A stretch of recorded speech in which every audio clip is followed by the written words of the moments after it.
Écoutons Jordan Bardella qui était en déplacement aujourd'hui. Il a remis un petit tacle à Kylian Mbappé sur le thème de l'inquiétude du joueur de foot en perspective de l'accession du Rassemblement national à l'Élysée en 2027. Je suis toujours extrêmement gêné de voir des multimillionnaires qui se déplacent en jet privé, qui jouent dans des clubs très loin du quotidien des Français, donner des brevets de moralité et faire la leçon aux millions de Français qui n'arrivent plus à boucler leur fin de mois et qui, pour beaucoup, c'est vrai, font le choix de voter pour le Rassemblement national parce qu'ils considèrent que nous apparaissons aujourd'hui comme un espoir, comme une solution et que les mesures que nous plébiscitons sont aujourd'hui attendues par des millions de Français. Donc j'aimerais que les gens qui sont privilégiés fassent preuve de sobriété dans leur expression.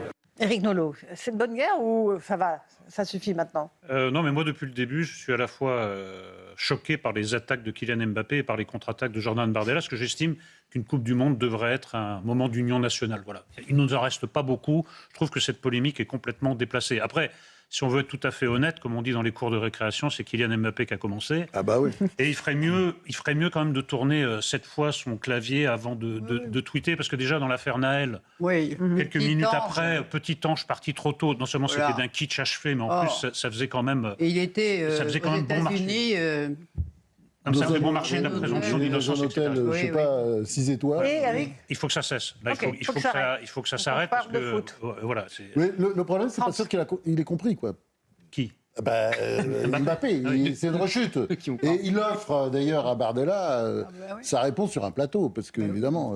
Oui, et puis en plus, Bardella dit ce qu'on pense aussi. C'est-à-dire Catherine Mbappé. Ben oui, il est parti, ça se passe mieux au PSG, quoi. Moi, je connais rien, mais. Mais vous savez déjà que ça va mieux au PSG. Oui. C'est bien. Oui, il n'aurait pas été intéressé seulement par l'argent, peut-être qu'il serait resté, n'est-ce pas ? Peut-être. C'est une question qu'on peut se poser. Gauthier Lebret. Non, mais effectivement, il est dans une passe particulière, Kylian Mbappé. Le Real Madrid n'a rien gagné cette année alors qu'il l'a rejoint l'année dernière. Le PSG est en passe de gagner sa deuxième Ligue des Champions sans lui. Est en passe sans lui. Il en a déjà gagné effectivement une. Au minimum, il aura fait 2 finales consécutives. Donc sur le plan sportif, même s'il a marqué un certain nombre de buts, c'est très important au Real, on ne peut pas dire que ça soit formidable pour lui, surtout qu'il y a une archive qui refait surface où il explique que s'il avait conditionné sa carrière à la Ligue des Champions, il ne serait pas resté au PSG. Pas de bol pour lui, quand il est parti, le PSG a gagné. Et puis donc sur le plan politique, pour moi, il y a 2 choses différentes. Le citoyen Mbappé, il a bien le droit de dire ce qu'il veut. Enfin, il a le droit de dire pour qui il vote, pour qui il ne vote pas, et même ce qu'il pense politiquement. Le capitaine de l'équipe de France, en conférence de presse, comme il l'a fait il y a 2 ans, en plein entre-deux tours après la dissolution, qui appelle à voter pour le bloc central, puisqu'il avait dit ni RN ni LFI, on oublie à chaque fois le ni LFI, et il avait renvoyé dos à dos donc, le Rassemblement national et la France insoumise. Là, ça pose problème, parce qu'à ce moment-là, il joue pour 66 millions de supporters qui ont voté LFI, communistes, LR, RN, etc. Et donc, il représente tout le monde. C'est 2 choses différentes pour moi. La conférence de presse avec le brassard de capitaine de l'équipe de France et l'interview dans Vanity Fair. François de Rugy, vous êtes où ? Vous vous situez où dans la partie, là ? C'est un peu des tempêtes dans un verre d'eau, ou sur Twitter, parce qu'en réalité, qu'un joueur de foot veuille dire quelque chose politiquement, c'est bien son droit. C'est assez rare quand même, c'est assez rare les joueurs de foot. Et même Eric Cantona, il n'avait pas sa langue dans sa poche. Oui, mais ils n'y vont pas trop parce qu'ils ont quand même peur de se fâcher avec une partie de leurs supporters ou tout simplement ils ont envie de rester neutres. Mais si on prend une petite comparaison, Neymar, qui était un autre joueur du PSG, mais d'origine brésilienne, lui, il avait pris parti au Brésil pour Bolsonaro, l'ancien président. On peut dire un peu l'équivalent du RN au Brésil. Donc vous voyez, il avait été critiqué d'ailleurs, notamment en France. Parce que comment un joueur peut dire ça, etc. C'est son droit. Après, moi je pense que le paradoxe de tout ça, c'est qu'il y a sans doute plein d'électeurs du RN qui souhaiteront que Kylian Mbappé, 1, évidemment, soit sélectionné, 2, soit capitaine, et 3, marque des buts en Coupe du Monde, et que la France gagne la Coupe du Monde. Et que y aura, ça n'aura aucun effet. Parce que par ailleurs, je pense que ça n'a aucun effet. À une époque, vous savez, les candidats à la présidentielle adoraient avoir des sportifs qui les soutiennent, essayer d'avoir le soutien d'un tel ou tel, et ça n'avait aucun effet. Il y a un petit problème, c'est que si Kylian Mbappé disait le contraire de ce qu'il avait dit dans les colonnes de Vanity Fair, j'adore Marine Le Pen et je vais voter pour elle, il serait plus capitaine de l'équipe de France, plus sélectionné et dans un tourbillon médiatique. Ça arrivera sûrement, mais ça arrivera sûrement qu'un joueur de l'équipe de France soutienne le Rassemblement national. Pas demain la veille. Ça arrivera sûrement, mais pas demain la veille. Mais il y a eu des polémiques à une époque, on avait traité Laurent Blanc et Didier Deschamps de racistes parce que c'était dégueulasse parce qu'ils n'avaient pas sélectionné Karim Benzema, ça n'a rien à voir avec. Alors déjà, il met ça, mais aussi ça n'a rien à voir avec un Van Appel. On va pas passer le réveillon là-dessus, quoi. Ce n'est qu'une jours. Parce que des conversations avaient été rapportées sur les joueurs d'origine africaine dans l'équipe de France. Donc non, il y a déjà eu des polémiques. Oui, d'accord. Bon, alors, Si on changeait de sujet, réclamez-vous ce serait bien. Parce que... Que réclamez-vous Master comme Poulet. sujet Non, Ah oui, pas tout de suite. Master Poulet. On le garde pour tout à l'heure. J'aimerais juste avoir l'avis de Catherine Ney, qui prépare un livre sur Emmanuel Macron, à propos de ce qu'a dit notre confrère, excellent confrère, Florian Tardif, qui travaille à Paris Match, qui sort un livre sur le couple Macron. mais un couple ancien d'ici, d'ailleurs. presque parfait, exactement. C'est pour ça que c'est notre ami. Écoutez-le, il était ce matin chez Thomas Hill sur Europe 1. Il a expliqué pourquoi il a dévoilé cette information, révélé cette information de l'origine de la dispute entre Brigitte Macron et Emmanuel Macron à la sortie d'un avion à Hanoï. Plus que le message en lui-même, c'est ce qu'il pouvait laisser entendre. Moi, ça m'a été rapporté par quasiment tous les proches que j'ai interrogés. D'ailleurs, parfois, c'est eux-mêmes qui abordent la question. Donc vous êtes sûr de vos informations? Oui.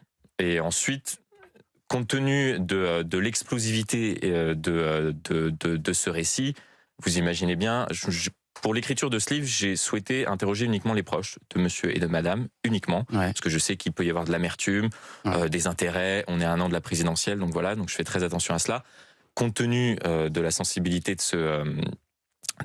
ce passage-là, de leur histoire commune, je suis allé voir ailleurs des sources plus que solides qui ont accès effectivement à des personnes qui ont été dans l'avion.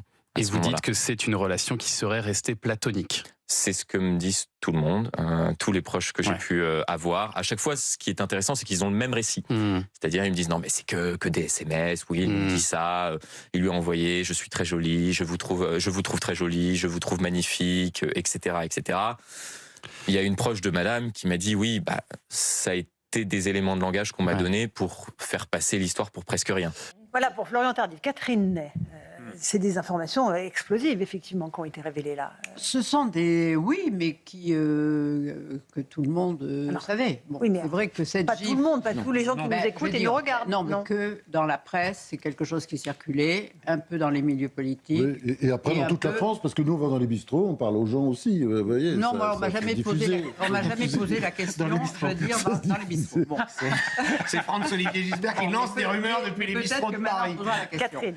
Moi, je pense qu'il y a eu cette gifle, qui était vraiment une gifle, et on a compris que Brigitte lui en voulait et se comportait comme une femme qui a été blessée dans son intime, puisqu'en descendant de l'avion, elle n'a jamais voulu prendre sa main, alors que d'habitude, elle a peur de tomber et qu'elle s'accroche à son bras. Donc, il y avait quelque chose qui ne lui a pas plu. Voilà. Mais après... pas du tout parce qu'on lui avait fait un programme trop chargé ou je ne sais pas quoi.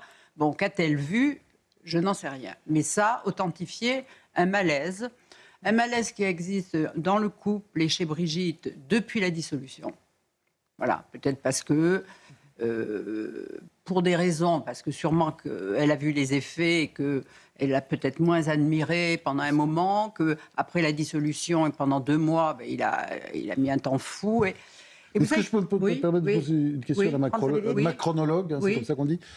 Moi, j'ai l'impression quand même que ça a commencé dès le soir de la victoire à la présidentielle de 2022.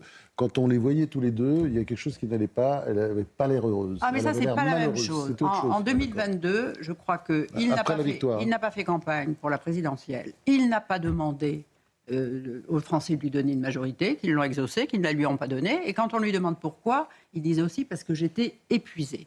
Il s'est représenté parce qu'il ne pouvait pas faire autrement que de se représenter. Après tout, il n'était pas comme Hollande obligé de dire je ne peux pas.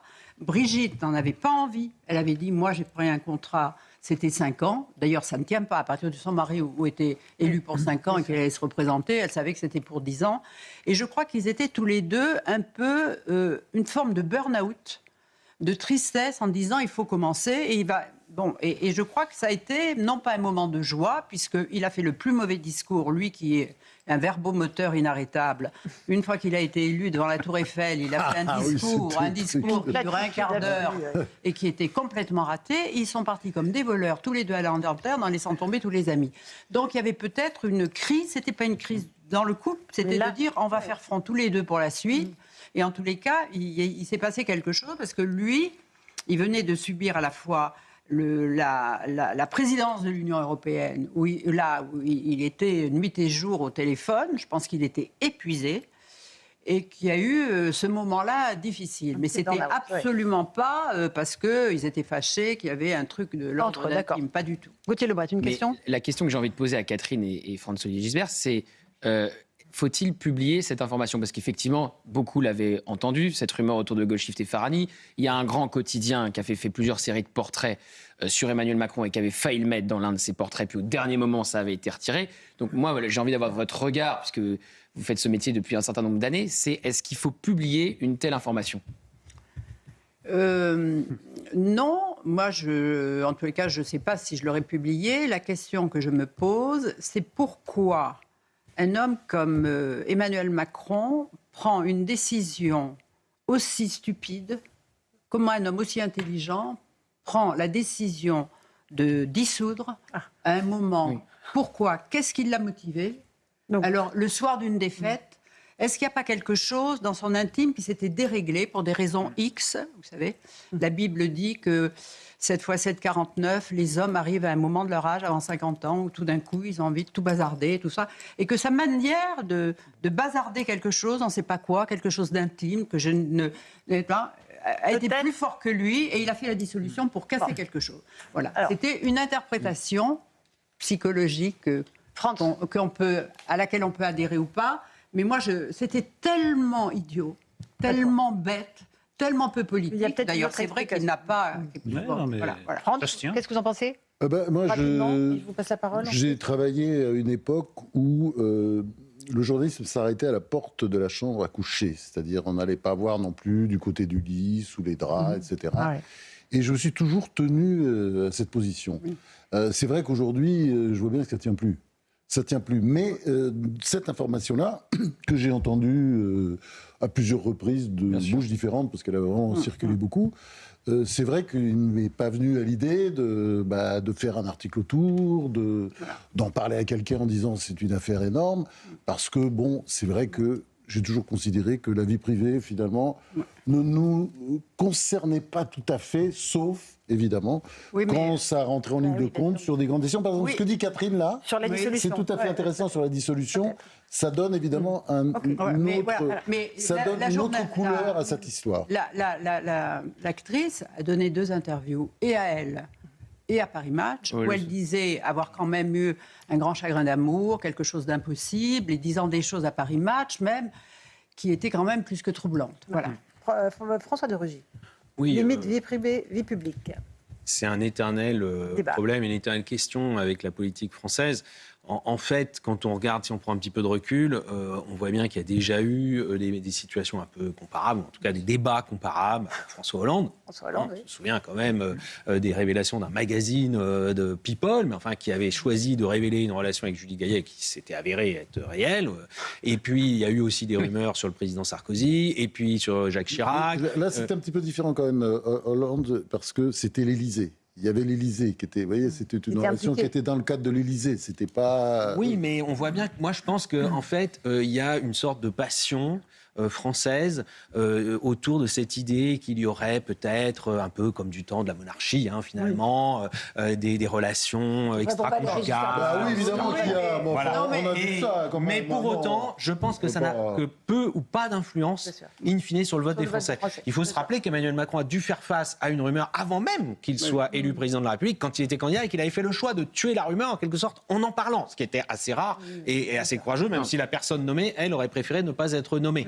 Et c'est pour ça que je ne la renomme pas d'ailleurs. Mais quand même, c'est un sujet récurrent. C'est pas pour les Français qu'elle est posée, c'est pour Brigitte Macron, c'est pour cette actrice iranienne. Voilà, c'est pour eux que la question est posée. Et l'actrice en question, Golshifteh Farhani, avait déjà répondu quand même dès 2025 dans une interview à Gala par avance sur ce sujet. Éric Nolot. Non, moi je suis sur la ligne de Catherine, mais à partir d'un autre élément. L'épisode de la gifle, il se situe quelques secondes avant l'ouverture de la porte. Alors tout le monde connaît la théorie des 2 corps du roi. Macron, il a 2 corps. Un corps de mari, un corps privé, et un corps de président de la République. Que ce couple se dispute au moment où ils vont entrer en scène et vont représenter la France, et là, le corps du roi devient le corps du président, je trouve qu'il y a un rapport distendu au pouvoir. Il y a quelque chose qui s'est cassé. Parce que on pourrait dire de manière plus simple, c'est un manque de professionnalisme évident. Il pouvait s'engueuler un peu avant ou à une autre circonstance. Il y a le privé qui a pris le dessus sur le public, sur le pouvoir. Il n'y a pas forcément de professionnalisme dans les engueulades privées. Non, mais simplement, il y a des moments pour un président. Un président, ça s'empêche, évidemment. je trouve. Voilà, ça s'empêche surtout quand les portes s'ouvrent. Oui, parce que là, c'est quelques dixièmes de seconde avant. Je pense, je ne sais pas si Catherine Ney et François-Olivier Gisbert seront d'accord, le privé finit toujours par émerger dans le public. Oui, toujours.